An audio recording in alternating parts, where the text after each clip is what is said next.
ওষুধ চলতেছে, কাজ তো শুরু করেন নাই? শুরু করি না, শুরু করবো সাড়ে জুতে কাজ করে। আমার জুতার কাজ করে? হ্যাঁ। কেন আমার জুতার কাজ আপনি কেন? আমার ভালো লাগছে, আমার পরিবার, আমার মা বলছে যে সারে দোকান খুললে সাড়ে জুতে কাজ করবে। তাই আপনার মায়ের নির্দেশ দিয়েছে? এই কারণে আমি আজকে প্রায় 5টা বাজে দাঁড়াইছি, আচ্ছা, এখন আপনার কাছে সাক্ষাৎ করতেছি। আমার সাথে বলতেছি যে সাড়ে জুতে কাজ করে আমি শুরু করবো কাজ। আমার আল্লাহ কাজ দিয়ে আপনি কাজ শুরু আল্লাহর কাছে বলি যে সারা যাতে ভালো থাকে, সুস্থ থাকে, সবার সেবা করতে পারে। আপনারা এই আশীর্বাদ করবেন, দোয়া করবেন। নমস্কার। 21 তারিখে আমি 20 তারিখে আপনার সাথে দেখা করলাম, 21 তারিখে আপনার সাথে আমার সেবা শুরু। পানি কতটুকু পানি ছিল? 4.5 লিটার পানি বের করছি। 4.5 লিটার? জি। এত পানি ছিল পেটে? আচ্ছা, আমরা যদি একটু ছবিটা দেখি, এখানে বেশ কিছু পানি রয়েছে। তো 4.5 লিটার, আরো কয়েকটি বোতলে পানি ছিল সম্ভবত, তাই না? 4.5 লিটার পানি বের করে কি করলাম আমরা?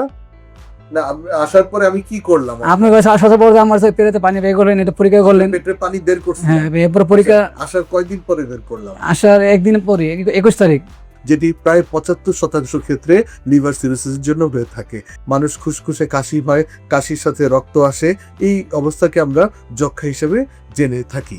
তো এই যক্ষা যে বহুমাত্রিক হতে পারে এবং ব্যাপক ভিত্তিক হতে পারে, তারই একটি প্রমাণ আমার সম্মানিত রোগীকে আজকে সাথে নিয়ে আমি উপস্থিত হয়েছি। তিনি সেই যক্ষা থেকে সম্পূর্ণরূপে মুক্তি লাভ করেছেন, সেই মুক্তির গল্পটি আপনাদের সামনে উপস্থাপন করব।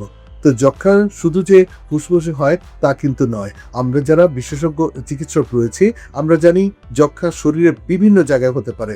মাথার চামড়া থেকে শুরু করে নখে হতে পারে, চামড়ায় হতে পারে, অপারেশনের সাইটে হতে পারে, এমনকি আমাদের পুরো পেটে হতে পারে।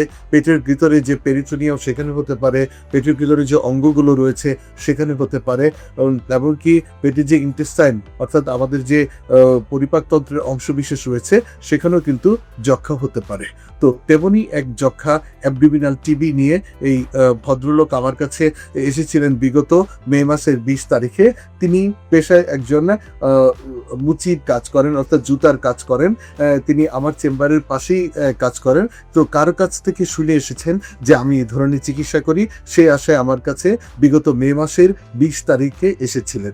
আমি তার বিস্তারিত রোগ ইতিহাস নেই, ক্লিনিক্যাল পরীক্ষাগুলি করি, এরপরে তার কিছু ল্যাবরেটরি পরীক্ষা, ইমেজিং পরীক্ষা ইত্যাদি করে যেটি বুঝতে পারি তার পেটের মধ্যে পানি চলে এসেছে এবং এই পানির কারণ হলো যক্ষা। আমাদের দেশে পেটে পানির কারণ অধিকাংশ ক্ষেত্রে হয়ে থাকে লিভার সিরোসিসের জন্য, যেটি প্রায় 75% ক্ষেত্রে লিভার সিরোসিসের জন্য হয়ে থাকে। এরপরে 12% ক্ষেত্রে হয়ে থাকে পেটের মধ্যে যদি কোনো ক্যান্সারের আবির্ভাব ঘটে, এবং কিছু কিছু ক্ষেত্রে দেখা যায় হার্ট ফেলিয়ারের জন্য পেটে পানি আসতে পারে, কিডনি ফেলিয়ারের জন্য পেটে পানি আসতে পারে, এরপরে যক্ষার জন্য আসতে পারে এবং অন্যান্য অনেকগুলো কারণ রয়েছে। তো এই যক্ষা প্রবণ বাংলাদেশে পেটে যক্ষা এটিও হয়ে থাকে। তো পেটে যক্ষা হলে পরে যেটি হয়, পেট ব্যথা করে, পেটে অস্বস্তি লাগে, পেট খারাপ লাগে, কোনো কারণ ছাড়াই দেখা যায় পেটে ব্যথা, অস্বস্তি লাগা, কারো কারো ক্ষেত্রে দেখা যায় ডায়রিয়া কিংবা কনস্টিপেশনের মতো সমস্যাও দেখা দেয়, এবং সাথে জ্বর থাকে এবং দেহের ওজন কমতে থাকে, এবং পেটে ব্যথার এক পর্যায়ে দেখা যায় পেটটি ফুলে উঠে পেটে পানি জমে যায়। তখনই আমরা নিশ্চিত হতে পারি যে পেটে যক্ষা হয়েছে। তো তেমনই একটি গল্প আজ আমরা আমার সম্মানিত রোগীর কাছ থেকে শুনবো। ভাইয়া, আপনি তো মে মাসের প্রথম দিকে আমার কাছে এসেছিলেন, তখন আপনি কি কি সমস্যা ছিল? আমার তো অনেক ধরনের সমস্যা ছিল, উনি হাঁটতে পারি না, পেটে পানি জমে, খাইতে পারি না, লইতে পারি না, ঘুমাইতে পারিতেছি না। এখন আপনার কাছে আসলাম, আপনার সাথে আপনার দাঁড়াতে আমার খুব ভালো হয়েছে। না, আসার পরে আমি কি করলাম? আপনার কাছে আসার পর আমার পেটেতে পানি বের করলেন, এটা পরীক্ষা করলেন। পেটের পানি বের করছি? হ্যাঁ, এরপর পরীক্ষা। আসার কয়দিন পরে বের করলাম? আসার একদিন পরে, 21 তারিখ। 21 তারিখে আমি 20 তারিখে আপনার সাথে দেখা করলাম, 21 তারিখে আপনার সাথে আমার সেবা শুরু। পানি কতটুকু পানি ছিল? 4.5 লিটার পানি বের করছি। 4.5 লিটার? এত পানি ছিল পেটে? আচ্ছা, আমরা যদি একটু ছবিটা দেখি, এখানে বেশ কিছু পানি রয়েছে। তো 4.5 লিটার, আরো কয়েকটি বোতলে পানি ছিল সম্ভবত, তাই না? 4.5 লিটার পানি বের করে কি করলাম আমরা? এটা আপনারা নিয়ে পরীক্ষা করলেন? আমরা ল্যাবরেটরিতে পরীক্ষা করলাম। পরীক্ষা করার পরে রিপোর্ট কি এলো? রিপোর্ট তো এসে আমার এলো যক্ষার। তখন আপনি অবাক হন না যে পেটের মধ্যে আবার যক্ষা হয়? কি পেটে যক্ষা, এটা তো ভাবতেছি আমি কাশি না খুশি না দেখে পেটে যক্ষা হলো কিভাবে? আপনার কোনো কাশি নাই, কিছু নাই, কিভাবে এভাবে হয়? যে অনেক কি করার আছে না, আপনারা ধরতে পারবেন, আমি তো ধরতে পারবো না। আমি জানতাম তাহলে আমার তো আমি চিকিৎসা করতে পারতাম।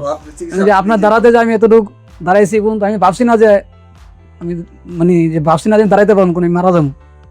না আপনার দ্বারাতে আইসা যে আমি এই পর্যন্ত দাঁড়িয়ে আপনার আছি। এক পর্যায়ে মনে হয়েছিল আপনি বাঁচবেন না, না, মরে যাবেন। আমি সবার সাথে কান্নাকাটি করছি যে আমি মনে হয় মারা যাবো।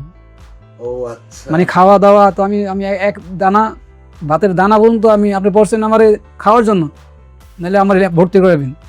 আমি বলেছিলাম যে আপনি খান, নাহলে আপনাকে আমি হাসপাতাল ভর্তি করেন, কিন্তু তাও আমি খাইতে খাইনি। আমি খাওয়াটা শুরু করছি হয়তো আপনি 1 মাস কিংবা 1 মাস একটু বেশি হইব। কেন বা- খান নাই বা- আপনি? আমি মুখে খাইতে পারি না, মানে দিতে গেলে আমার ওষুধে গন্ধ আসে, কিচ্ছু না, মানে একটা পানি খাওয়া যায় ওই কোনো আমার শক্তি নাই। অনেকে বাসাতে তারও তো ভাত খাওয়াই ওই জন্য, ওষুধ খাওয়ার জন্য। কিন্তু আপনি বলছেন যে কথাটা, মানে আমার পরিবার অনেক চেষ্টা করছে খাওয়ার জন্য, অনেক কান্নাকাটি করার পরে জিদ করলো যে না মরে গেলে যাবো, খাওয়া শুরু করুন।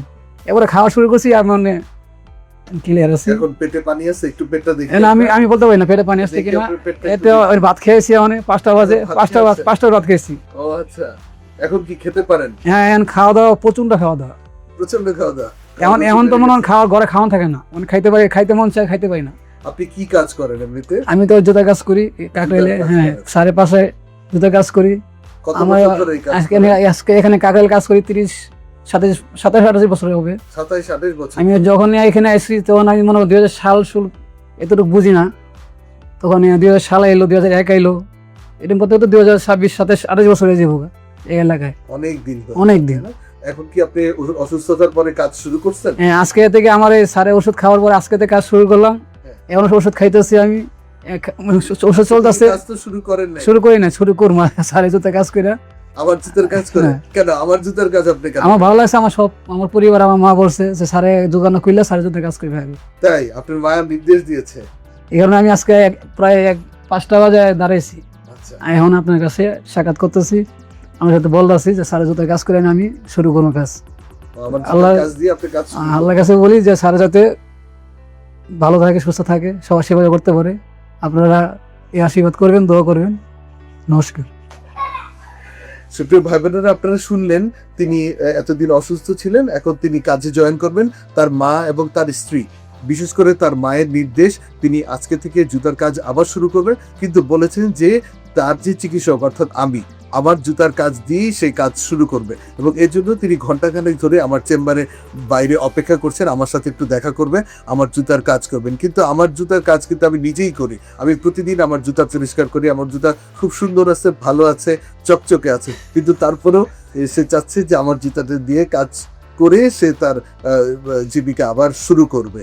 তো সুপ্রিয় ভাই বোনেরা, এক একজন মানুষের এক এক রকম মানত থাকে, মানুষের বিশ্বাস থাকে, মানুষের ধর্মীয় অনুভূতিগুলো থাকে, মানুষের কালচারের বিষয়গুলো থাকে, সামাজিক রীতিনীতিগুলো থাকে। সেই থেকেই সম্ভবত তিনি এবং তার মা তাকে নির্দেশ দিয়েছে যে তুমি তোমার যে চিকিৎসক তার পায়ের জুতা তুমি কাজ করে তুমি আজ থেকে কাজ শুরু করবে। সেই থেকে তিনি আজকে আমার কাছে এসেছেন আমার সাথে দেখা করতে, তাকে নিয়ে। তখন ভালো লাগছে। তিনি এক পর্যায়ে হতাশ হয়ে গিয়েছিলেন, তার পরিবারের সবাই আমার কাছে আসতেন যে তিনি বাঁচবেন কিনা, তার পেটে যক্ষা হয়েছে, তো তাকে যক্ষার চিকিৎসা দিয়েছি, তিনি যক্ষার চিকিৎসা ওষুধ তিনি খাচ্ছেন, তার রুচিও বেড়েছে, তিনি এখন খাবার খেতে পারছেন, আজ থেকে তিনি স্বাভাবিক কাজকর্মে ফিরবেন। সেজন্য তিনি আজ আমার সাথে দেখা করতে এসেছেন। এটি আসলে আমার জন্য অত্যন্ত প্রণিধানযোগ্য এবং আমার জীবনের জন্য এটি একটি মাইল ফলক। কেননা একজন রোগী যখন ভালো হয়ে যায় তখন সে যখন হাসি মুখে এসে আমার কথা বলেন, একটু কমপ্লিমেন্টসগুলি দেন, আপনাদের সামনে কোটি টাকা দিয়েও কিন্তু এই অ্যাপ্রিসিয়েশন পাওয়া যায় না। তো আমার সম্মানিত রোগীর জন্য আপনারা সবাই দোয়া করবেন যেন সে আরোগ্য লাভ করে এবং স্বাভাবিক কাজকর্ম ফিরে যেতে পারে এবং তার পরিবারের, তার বাবা মায়ের মুখ উজ্জ্বল করতে পারে, এবং একই সাথে আমার জন্য এবং আমার সাথে যারা রয়েছে তাদের জন্য দোয়া করবেন। আমরা যেন আপনাদের পাশে থেকে এই ধরনের রোগগুলোকে, জটিল রোগগুলোকে আমরা সহজভাবে আপনাদের সামনে উপস্থাপন করতে পারি, যাতে আপনারা সাহসিকতার সাথে এই রোগগুলো মোকাবিলা করে সুস্থ থাকতে পারেন, কর্মঠ থাকতে পারেন। আর কর্মঠ থাকলে পরে নিজে উৎপাদনক্ষম থাকলে পরে নিজের পরিবারের, সমাজের উন্নয়ন হয়, সমাজের উন্নয়ন হলে দেশের উন্নয়ন হয়। এই বিশ্বাসে আমরা চিকিৎসকরা নিরবচ্ছিন্নভাবে কাজ করে যাচ্ছি। সবাই ভালো থাকবেন। সবার কাছে আবারও দোয়া চেয়ে বিদায় নিচ্ছি। আল্লাহ হাফেজ।